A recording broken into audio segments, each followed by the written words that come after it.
So, great to be here. Excited to get the season started. Feel like this is a little bit of a kickoff kind of event. Got four great representatives of our program here. So excited to come over here with these guys. They've worked hard. I feel like our team's going to be ready to start practice. We obviously got a long way to go. With 70 new players, 40 transfers, 30 freshmen. So we got a lot of new faces. But it's all coming together, and love the way that our program has come together. Staff, recruiting, support staff. The alumni. We've done. Mike and I have done, double-digit alumni donor type events, and those people have all been fantastic. Lee's been great, Chancellor Roberts, and had spent a little bit of time with Steve and Bubba, and the staff and the administration have been very, very supportive, and so like I said, we got a lot of new players. Looking forward to getting going, and see where this journey goes. But just one day at a time, and just try to put good days together, and have a lot of them. Keep stacking them on top of each other. Like I said, be ready for TCU in a month. Before you get to camp, do you have any sense of what you think the strength of this team might be? No, we'll see. Yeah, we'll see. We have a long way to go. We've got a lot of new players, so we'll see what happens when we get out there and start playing. But I'm excited to see them play, and they've worked hard. And as I said, they're in good condition, and I think they're excited and they're ready to go. So I'll see where it takes us. But what are you enjoying most about this now? Working with a bunch of younger guys. What do you have? It's just all the people that have been involved in the program.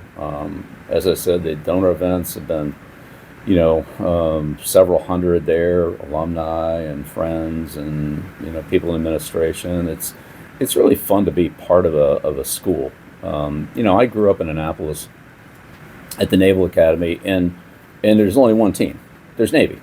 It didn't matter if it was Navy baseball, Navy lacrosse, Navy football, Navy swimming, Navy this, Navy that. Like, you always rooted for the same team, but it was a lot of different teams, and of course now they didn't have women's sports then, but now with women's sports and the success of the men's and women's programs at North Carolina, it's fun to go to the other games, talk to the other coaches, interact with other student athletes. We have student athletes on our team that have also played other sports at Carolina, and so you're really part of a community. In pro sports, you have your team, and really that's it. I mean, I love the Red Sox, I love the Celtics, I love the Bruins, the Cannons when they were there, and so forth. I mean, they were great, and I had great relationships with it, but it's not the same. It's just not the same, and so it's been a lot of fun. And like you said, the kids are younger, they're very driven, and they've made a lot of improvement. And I'd say the improvement from the 18 to 22 range is a lot different than the rate or the amount of improvement from, call it 21, 22 to 25, 26. Not that those kids don't improve too. They improved a lot. Talking about the kids I had at New England in that time age bracket. But 4 years ahead of that, we've seen guys just their speeds, their strength, their explosive numbers, and their football skills just improved dramatically. I was really amazed at how much the team improved in 15 practices this spring. It was similar to what I saw last year in Washington. I was out there with Coach Fish and Steve and all, but that wasn't for the full time. This was really,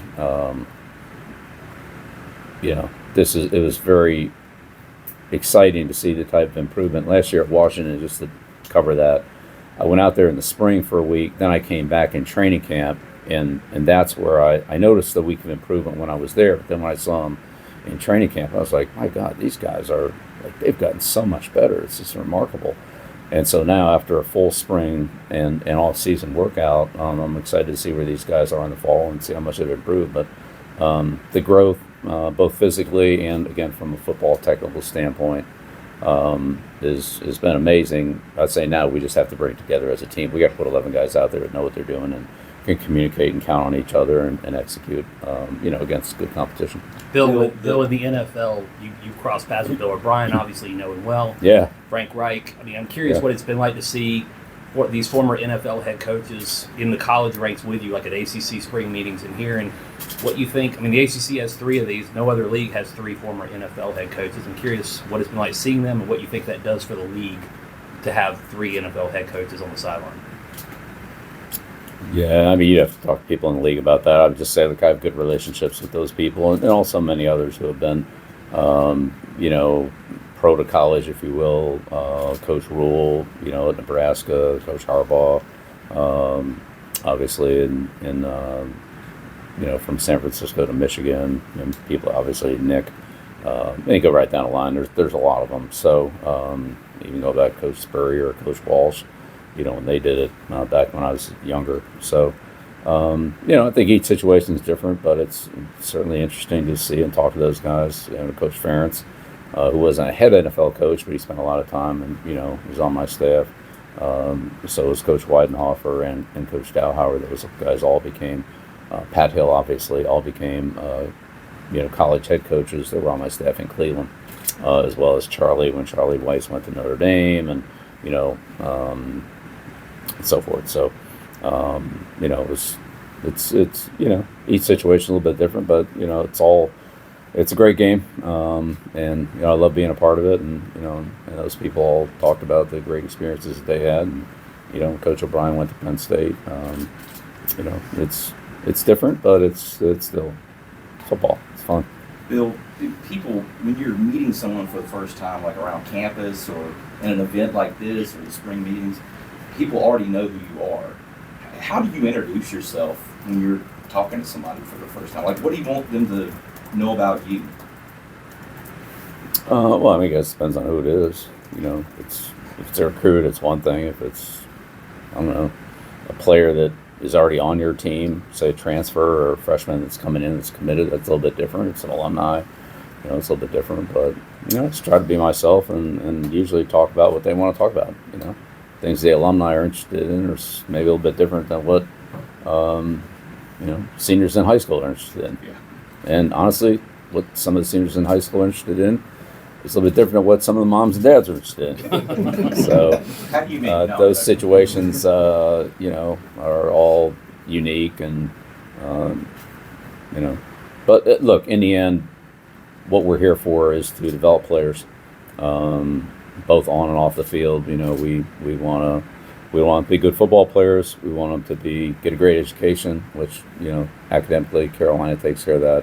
But we support that strongly, and we want to have a good prepare these guys for their life skills that they need. And now that they're getting paid, they're to a degree professional, similar to what we had in the New England model, where players came in from college and then they got paid. Well, now that happens sooner, and that's the arena we're in now. And so.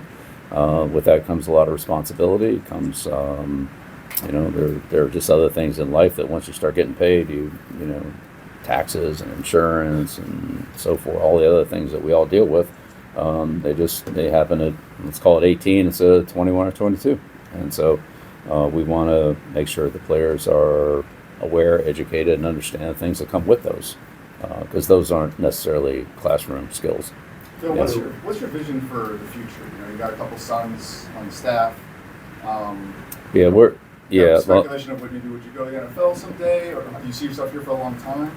You want the future right now for us is to start a camp, and and then the future after that will be the first week of camp and so forth. So short term, we got a lot of things we need to do, and we need to use our time efficiently. Every team's got the same opportunity, right? They got the same number of practices, 25 practices in 31 days for the open season, whatever it is. So, we need to use our time and our opportunities as productively as we can to get our team ready to go, and that'll be the same way every week as we prepare for games. So, I'm not going to get into where we're going to be 10 years from now. I don't know where we're going to be 10 days from now, but we're going to take each one of these days and try to make it as productive as possible, and see where we are at the end of the day, what we need to go back and spend more time on, what we feel good about, we can move ahead on, and what adjustments we need to make based on, player availability or weather or whatever things affect your day-to-day routine. Bill, you And knew that if we you had don't- time for two more. Yeah, and the idea is to have good days and string them together.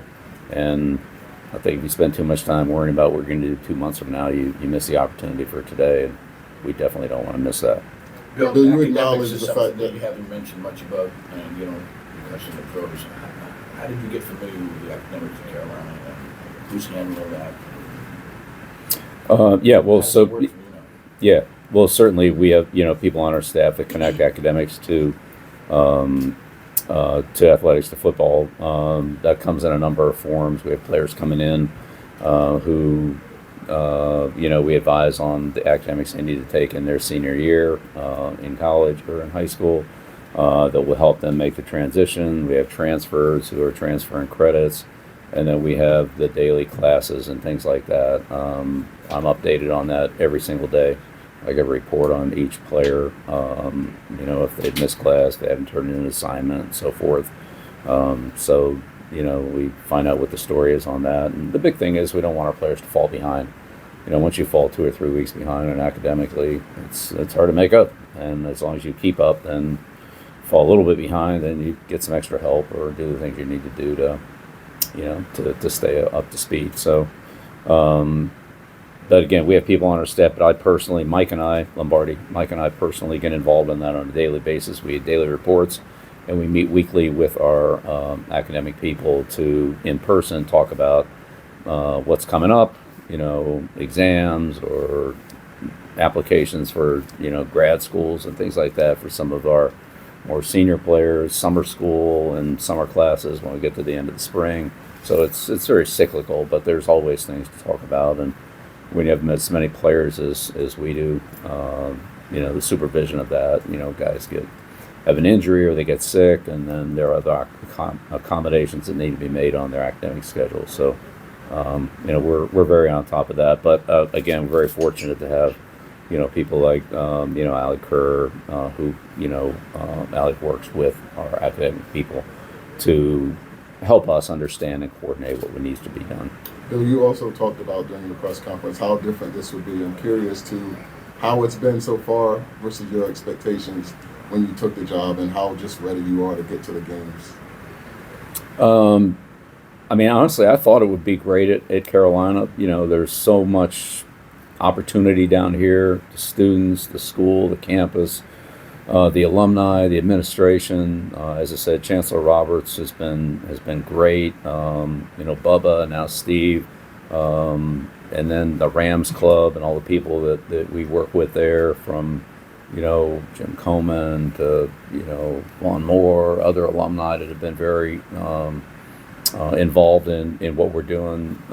It's honestly more than I expected. The sport I expected it to be good, but it's been fantastic. Everybody has, reached out. What can we do to help? What do you need? How can we have a better, give you more what you need so we can be successful? I think there's a big, obviously, interest and excitement in the season coming up, and we're excited to get started.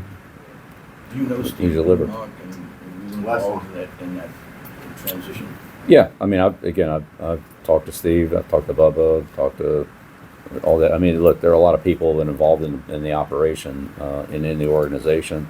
Academically, there's obviously a NIL payment structure, there's administration, facilities, so forth, redid the field. There's a lot of things going on, but ultimately I have a great staff that Chris Mattis, Alec Kerr,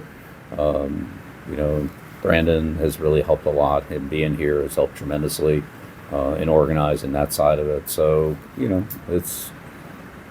we've done a lot. There's still a lot to do, and I'm excited to get started. So, have a great day here today. Thanks for coming early. Turn it over to our stars here, right?